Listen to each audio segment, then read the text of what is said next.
Vaalit on ihmisen parasta aikaa, varsinkin meille, jotka emme itse ole ehdolla. Olen Pauliina Viitamies ja tämä on Koulutusvaalit podcast.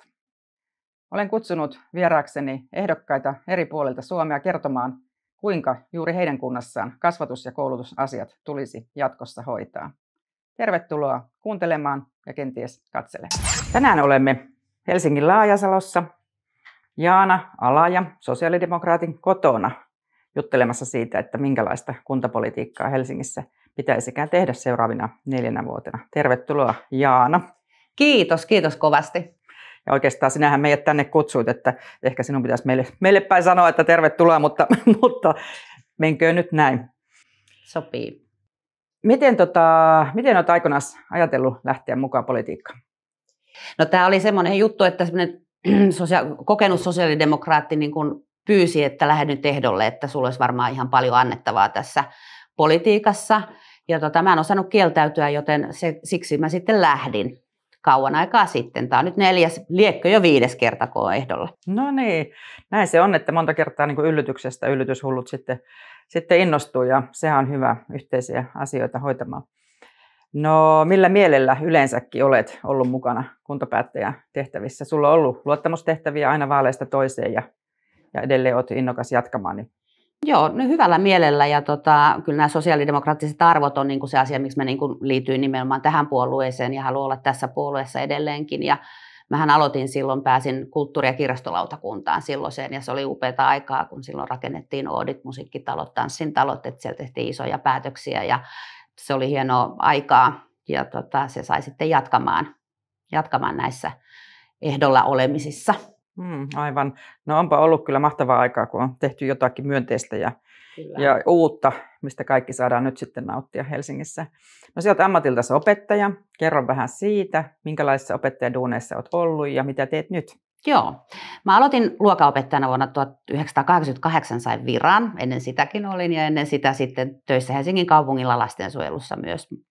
Ja sitten mä aika nopeasti siitä lähdin opiskelemaan erityisopettajaksi ja sitten mä tein erityisluokan opettajana yhteensä niitä noin 17 vuotta.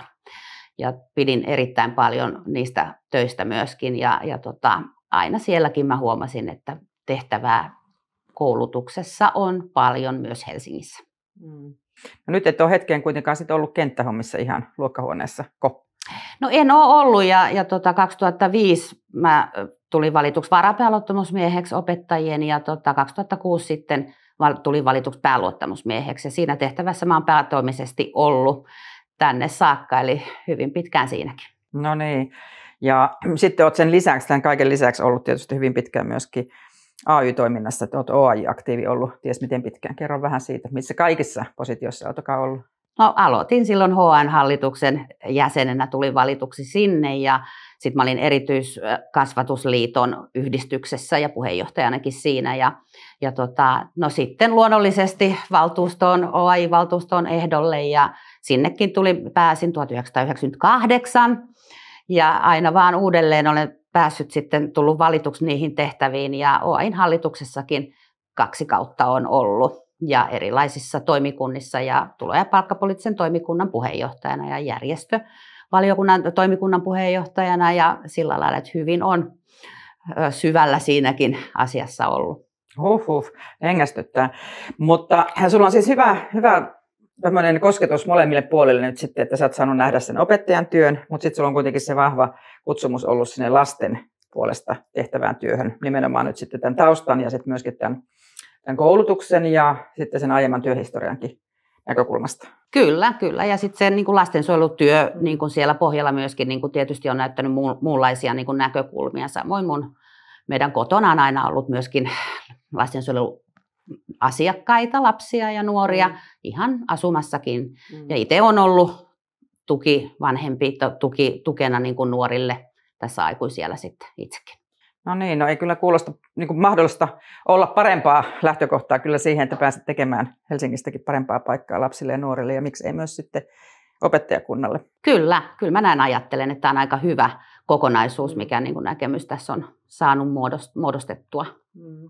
No mitä nyt ajattelet tästä Helsingin Helsingin kasvatus- ja koulutusasioista. Kun seuraat sitä noin intensiivisesti kuitenkin työsikin puolesta ja muutenkin, niin millä mallilla Helsingissä nyt ollaan tällä sektorilla? No meillähän on kuitenkin resursseja kohtuullisen hyvin. Et se mikä mietityttää, että onko ne kohdennettu kaikki niin kuin oikein ja vaikuttavammalla mahdollisella tavalla. Et kyllähän meillä eriarvoisuus vaan lisääntyy valitettavasti. Meillä on paljon tuen tarvetta ja ehkä yhtenä isoimpana asiana on kuitenkin tämä maahanmuuttajien, lasten ja perheiden tilanne, että miten saadaan kotoutettua perheet, miten saadaan kaikki kiinnitettyä kouluihin, jotta ei muita kiinnittymisryhmiä lapsille ja nuorille tulisi. Se ei toki koske maahanmuuttajia, vaan ihan kaikkia lapsia ja nuoria. Tämä on iso asia, mikä meidän täytyy Helsingissä ehdottomasti hoitaa paremmin.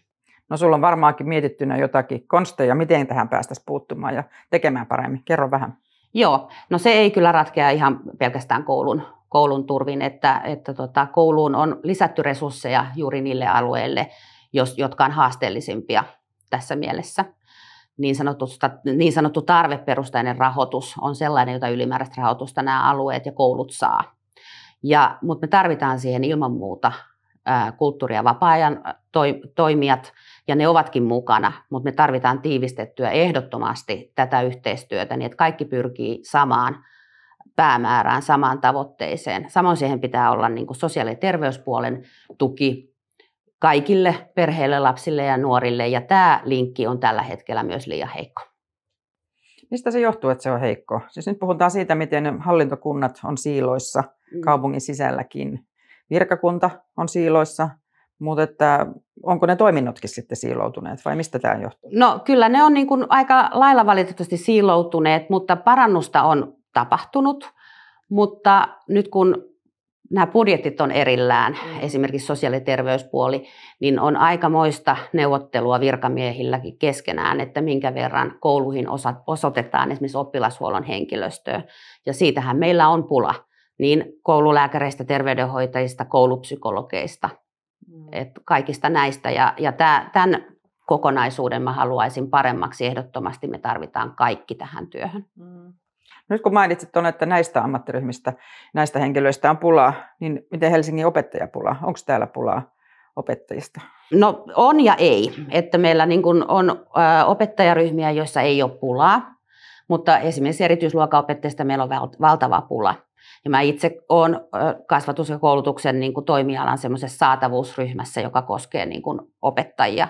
Toki muitakin ammattiryhmiä, koulukäynnin ohjaajia ja muita, mutta nämä opettajaryhmät, joista on suurin pula, niin niihin me ollaan niin kuin yhdessä kehittämässä keinoja, miten tätä pulaa saataisiin ratkaistua. Varhaiskasvatuksen opettajat on kaikkein suurin ryhmä, jossa on kaikkein suurin pula. No tuo kuulostaa niin kummalliselta, kun ajatellaan, että Helsingissä kuitenkin koulutetaan yliopistossa näitä kaikkia, mitä tässä mainitsit. Kyllä. Niin mistä se sitten voi olla se pula? Mistä se johtuu? Joo, no se johtuu varmaan siitä, että koulutusmäärät on niin pieniä. Erityisluokanopettajaksi opiskelemaan pääsy on hyvinkin muuten vaikeaa. Ja ne, jotka pääsee, niin niitä on ihan liian vähän. Ja koko pääkaupunkiseutu tietysti kilpailee samasta työvoimasta. Että kyllä me niitä koulutuspaikkoja tarvitaan ehdottomasti enemmän ja yhteistyötä yliopistojen kanssa kaikin puolin muutenkin enemmän. No mitä Helsingin kaupunki voi tehdä? Mitä kaupunkina voi työnantajana tehdä, että saisi pidettyä kelpoiset opettajat tai sitten myöskin lisättyä vetovoimaa? Tähänkin on työryhmä, jossa minä olen mukana. Ja kyllähän tähän palkkaukseen on niin kuin saatu parannusta aika lailla, että meillä on itse asiassa liekö Suomen parhaat palkat vaikka nyt erityisluokan opettajilla. Ja meillä nämä tarveharkinnaiset alueet, joihin satsataan enemmän, niin niihin on ollut tällä nykyisellä valtuustokaudella niin on oikein hyvä päätös saatu, että henkilöstölle siellä maksetaan lisää palkkaa.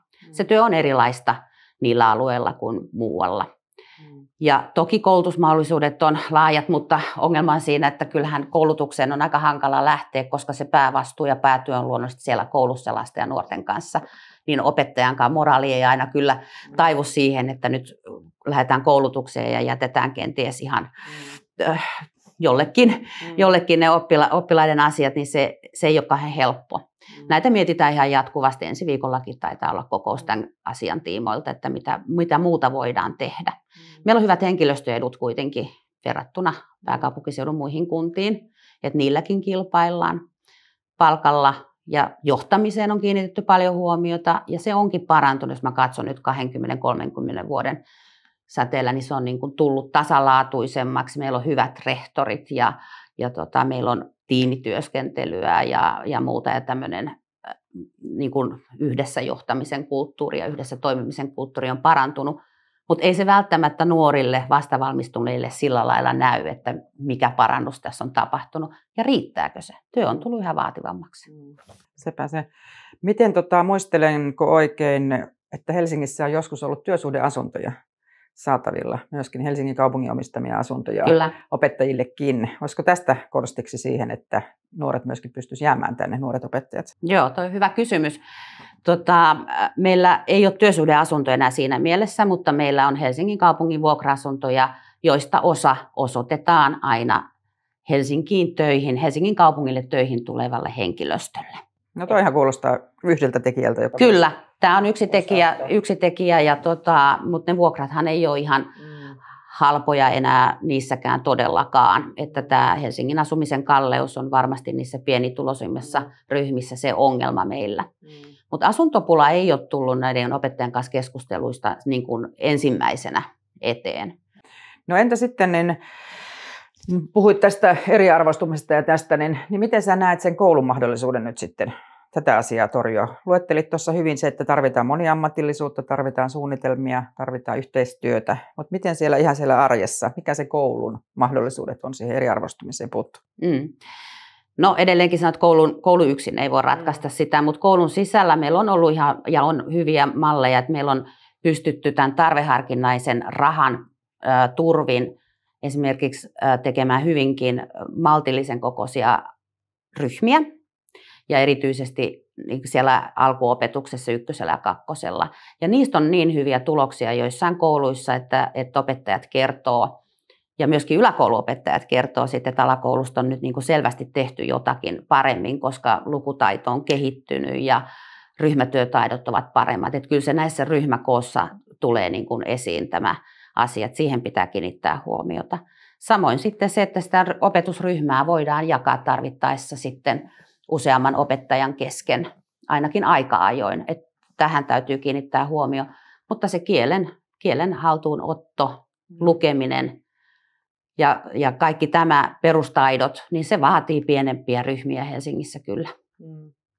Sitten meillä on Helsingissä valtava määrä valinnan mahdollisuuksia. Meillä on paljon yksityisiä kouluja, sopimuskouluja, meillä on paljon valtion kouluja, eri kielikouluja, on venäläistä, saksalaista, ranskalaista, meillä on Steiner-koulua, meillä on hyvin paljon erilaisia, joten osa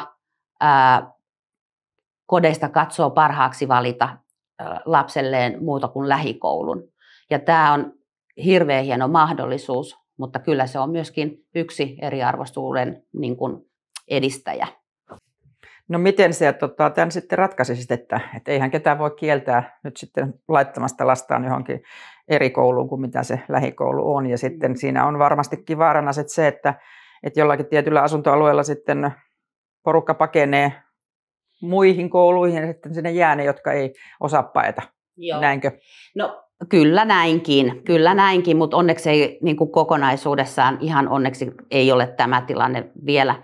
Miten ratkaisisin? Tämä on vuosikymmenet kestänyt kehitys, että ei ainakaan yksinkertaisen, mutta kyllä tätä vakavasti täytyy pohtia tätä Helsingin koulutuspolitiikkaa. Tämähän on aika erikoinen ja ainutlaatuinen verrattuna mihin tahansa muun kunnan koulutuspoliittisiin ratkaisuihin, että miten tämä asia ratkaistaisiin. Että tämän ympärillä täytyy istua aika kauan ja pitkään, että tähän saataisiin niin kuin tämmöistä tasavertaisempaa koulutuspolitiikkaa. No miten Helsingin kaupungissa, niin kuunnellaanko ja kuullaanko opettajia näissä tämmöisissä työryhmissä ja näissä suunnitelmissa? Että onko siellä niin kuin ihan mahdollista riviopettajien saada se sanansa vietyä eteenpäin, vai tapahtuuko se juuri näin edustuksellisesti, että meillä on valittuina sitten joku instanssi ja joku elin? No meillä on paljon opettajia erilaisissa työryhmissä, mutta ne etupäässä niin kuin perustuu vähän tämmöisiin oppiaineiden kehittämiseen ja joihinkin muihin, mutta ei varsinaisesti koulutuspolitiikkaan. Että kyllä koulutuspolitiikka on niin kuin poliitikkojen käsissä, eikä meidän niin kuin opettajien käsissä. Että tämä on niin kuin semmoinen, mitä kanssa voisi pohtia, että miten opettajat voisivat enemmän vaikuttaa. Enitenhän tämä tulee nyt tällaisissa asioissa, missä opettajat haluavat ehdottomasti vaikuttaa, on tämä koulun rakentaminen, oppimateriaalit. Ja tietenkin budjetti. Että nämä on asioita, missä opettajia pitää kuulla ja hyvin tarkasti. No kuullaanko? Miten tämä nyt sanoisi? Joo, kyllä niin kuin kuullaan, mutta kuunnellaanko tai ollaanko samaa mieltä? Eihän koulu tietysti rakennu pelkästään opettajien varaan, eikä henkilöstönkään varaan. On vanhemmat, huoltajat, on yhteiskunta, on eri koulutuslinjat ja koulun valinnat ja muuta. Tämä on niin kuin koko Helsingin kaupungin yhteinen asia. Mutta totta kai ammattiyhdistysaktiivina mä haluan, että opettajia kuullaan ja kyllä meidän yhdistys on hirveän aktiivinen tuomaan näkemyksiä, opettajan näkemyksiä esiin ja tuovat myös ja on pääsy niin kuin vähän kenen tahansa juttu sille virkamiesjohtoa myöten ja poliitikkoja myöten ja se on hieno asia ja sen soisi jatkuvan ja varmaan jatkuukin. Mutta varsinkin nuo materiaalit, niin luulisin, että ne nyt olisi niitä asioita, missä sitä työtä päivittäin tekevä ihminen on sitten se, joka tietää parhaiten, mitkä on ne materiaalit. Jos me puhutaan vaikkapa lukiosta tai amiksista, niin jossa myöskin nyt sitten oppivelvollisuusuudistuksen myötä materiaalit on maksuttomia kaikille, niin luulisin, että siellä olisi sitten sananvaltaa myös ihan konkreettisesti niillä käytännön opettajilla. Tiedätkö, mikä tilanne on esimerkiksi toisen asteen materiaaliasioissa, että kuunnellaanko opettajia? Silloin kun tämä digitalisaatio riemu lähti liikkeelle, niin kuvitelmahan oli ainakin jossakin, että ne on niin kuin riittävät materiaalit, että siirrytään kokonaan digitaalisiin materiaaleihin, kunnes niin kuin aika nopeasti huomattiin, että tarvitaan kirjoja, tarvitaan työkirjoja ja monessakin mielessä huoltajatkin oli huolissaan, että he ei enää tiedä, miten niin kuin lapsen läksyt ja muut niin kuin yhdessä tehdään tai seurataan sitä ja vähitellen sitten pieniä määrärahoja näihin ihan fyysisiin oppikirjoihinkin sitten on myönnetty. Mutta toisen asteen materiaalista en niinkään tiedä, siellähän se on hyvin digitaalista kaikki. Ja tiedän sen, että jotkut opiskelijat ostavat sitten ihan omilla rahoillaan vastaavaa materiaalia itselleen kyllä. Mutta on myöskin sellaisia lainattavia fyysisiä kirjoja toisella asteella ainakin lukiossa. Mutta eikö tämäkin johda eriarvoisuuteen juuri, että jotkut perheet pystyvät edelleen ostamaan sitten niitä oppikirjoja, vanha-aikaisia oppikirjoja sen digitaalisen tueksi ja toiset eivät pysty? Kyllä, juuri näin. Näinhän ei saisi olla. Että kyllä niin kun täytyy pystyä valitsemaan materiaalia sen mukaan, mikä sen oppilaan oppimista edistää. Sitä vartenhan täällä ollaan.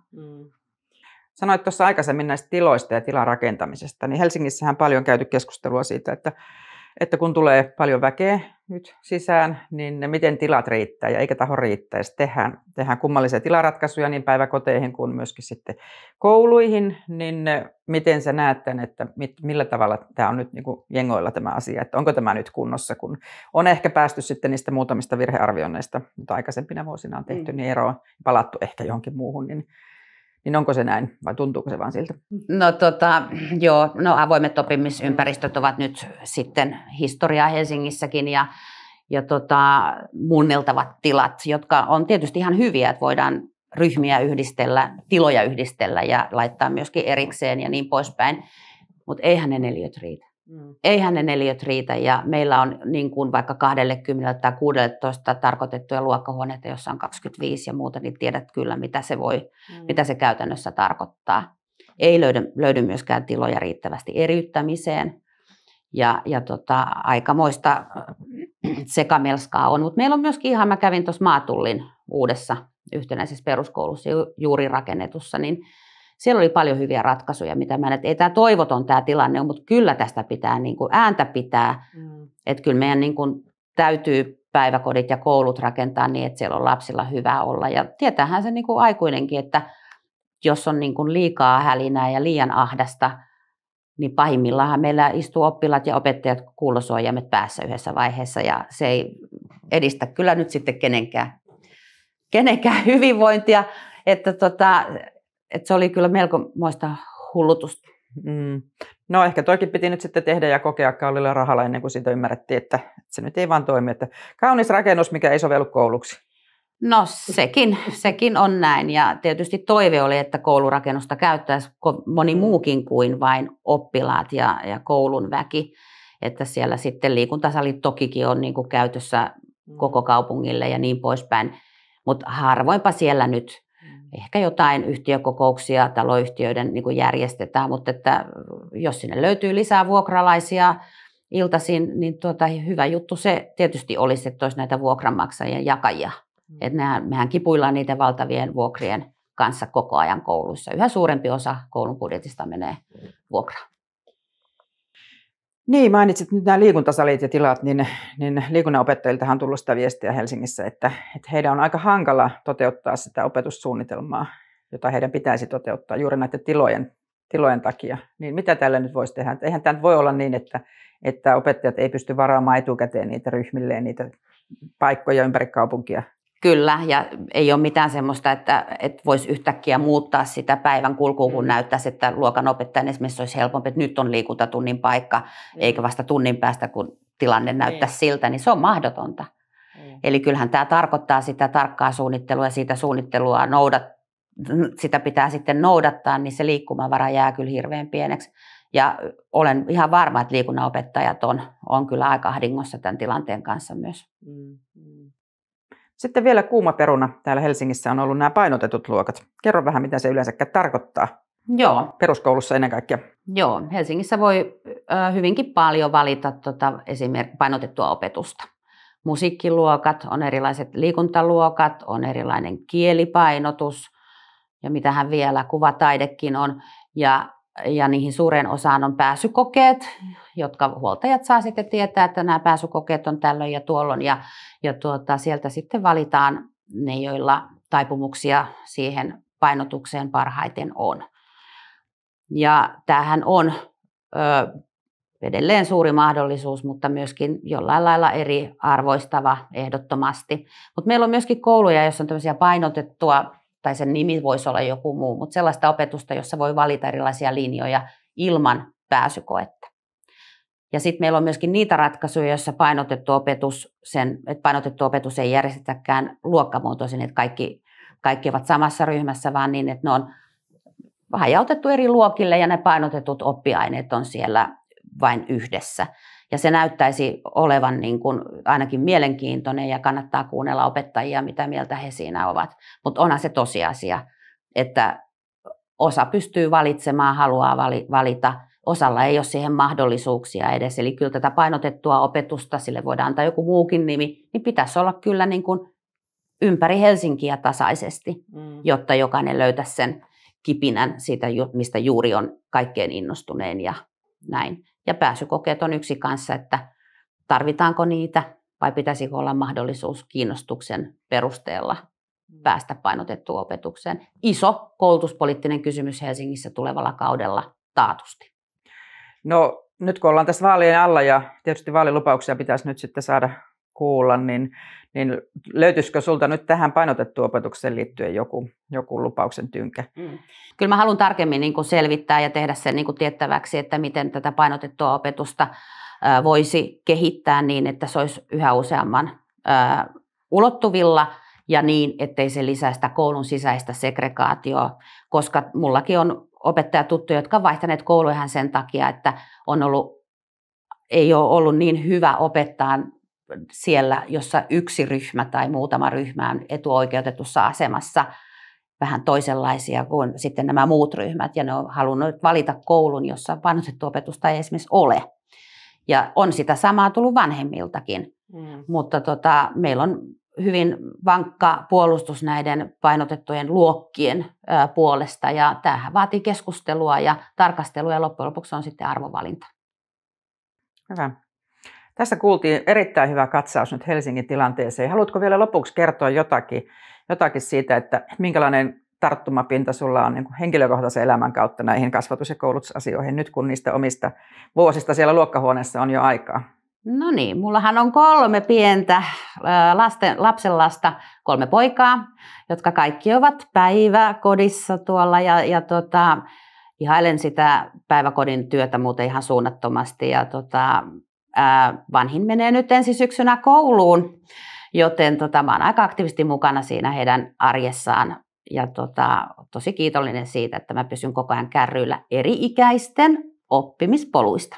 Aivan. Toi kuulostaa kyllä ihan mainiolta kombolta, että sulla on nyt monenlaista erilaista tulokulmaa tähän. Ja ei muuta kuin kiitoksia tästä juttutuokiosta ja menestystä vaaleihin. No kiitos sulle.